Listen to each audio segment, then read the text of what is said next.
Wir haben zum 100-jährigen Jubiläum den Slogan Menschen, Ideen, Werkzeuge. Hier steckt sehr viel vom Firmengründer Robert Bräuning drin in der Geschichte. Der typische schwäbische Tüftler und Denker. Man merkt es noch, er ist nach wie vor im Unternehmen. Das ist eine Philosophie, es ist ich möchte fast sagen, eine Lebenseinstellung.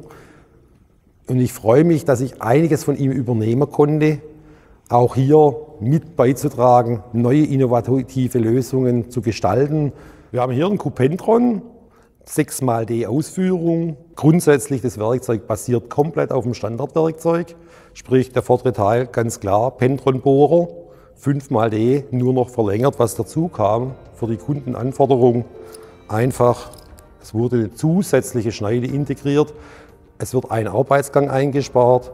Produktivität steigt ungefähr um 50%, aber die Kosten pro Teil gehen um ca. 60% zurück.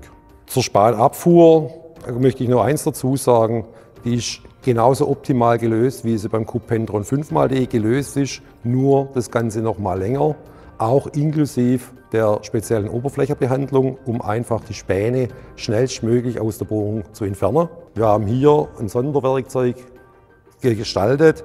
Einmal eine Vollbohroperation mit 3 zusätzlichen Aufbohrstufen. Das ist vom Getriebegehäuse. Der Kunde spart sich hier 3 Werkzeuge ein. Das ist also eine enorme Reduzierung der Bearbeitungszeit.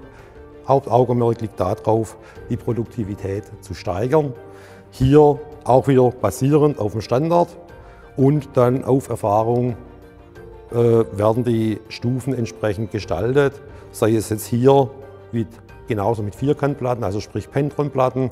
Es kann natürlich auch hier hinten im hinteren Bereich noch weitere Varianten eingebaut werden. Hier gehen wir auf die Bedürfnisse des Kunden ein und auf die Notwendigkeiten von der Bearbeitung.